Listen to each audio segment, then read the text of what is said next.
지리산 구화. 재밌더라입니다.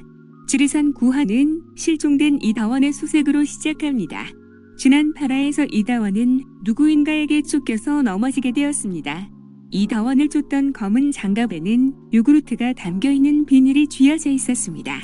서이강은 이다원에게 계속 전화를 걸며 비법정 앞에서 기다리고 있을 때 누군가가 나타납니다. 그는 다름 아닌 정구영이었습니다. 서이강은 정구영에게 이다원을 봤냐고 물었고 정구영은 이다원이 비번인데 왜 찾냐고 말합니다. 결국 이다원은 실종 18시간이 지난 상황에서 구조경과 모든 레인저가 찾았는데 모두 수색 실패합니다. 그러다가 서이강이 석산군락지 동남쪽의 구산목 아래를 확인해달라고 정구영에게 부탁하자 정구영은 결국 이것 때문에 산에 오른 거냐고 화를 냅니다. 말도 안 되는 것을 쫓아다니는 서이강을 이해 못하는 정구영을 설득하여 구산목 아래에 있는 표식을 확인하고 해바위 너덜기를 수색해 보자고 합니다. 반신반의하며 수색 지시를 내린 정구영, 그리고 수색하던 레인저들은 피가 묻어있는 이다원의 핸드폰을 발견하게 되고 경찰 김웅순에게 전달합니다.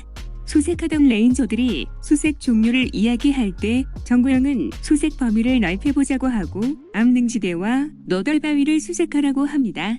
서이강은 거기는 가지 말라고 했지만 정구영은 조난자가 패닉에 빠지면 예상 밖의 행동을 할 수 있다고 말합니다.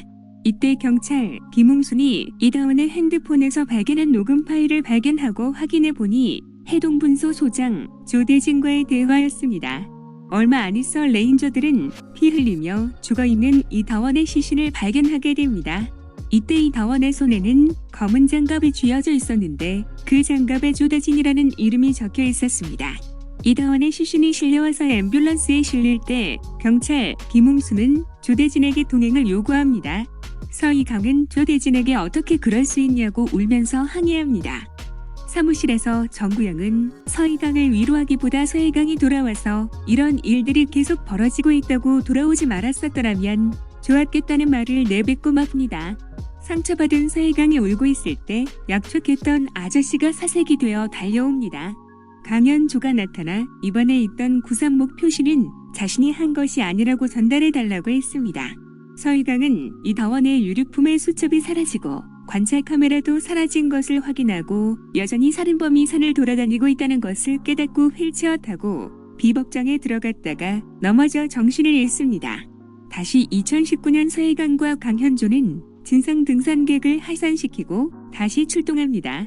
한편 비번이었던 정구영은 이양선과 등산 데이트를 즐깁니다. 힘들게 산을 오른 이양선은 정구영에게 본인 어머니에게 소개하고 싶다고 합니다.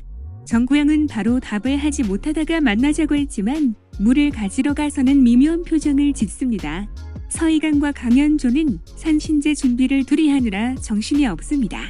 한편 조대진은 전 국립공원장이 숲해설을 하는 데를 쫓아가서 지리산 케이블카 추진을 하는 양근탁의 등장을 알립니다. 산신제의 시작을 알리는 풍악놀이가 진행되었지만 갑자기 만신기가 부러지는 일이 벌어지고 사람들은 불안해합니다. 서이강의 할머니는 만신기가 꺼기는 것을 보고 불안해하며 부적을 준비해 서이강에게 주고 북쪽을 가지 말라고 합니다. 특히 검은 다리꼴은 절대 가지 말라고 합니다. 한편 비법정의 한 아주머니가 넘어져서 도움을 구하는데 젊은이가 도움을 거절하고 올라갑니다. 그는 다름 아닌 태주라는 유튜브였습니다.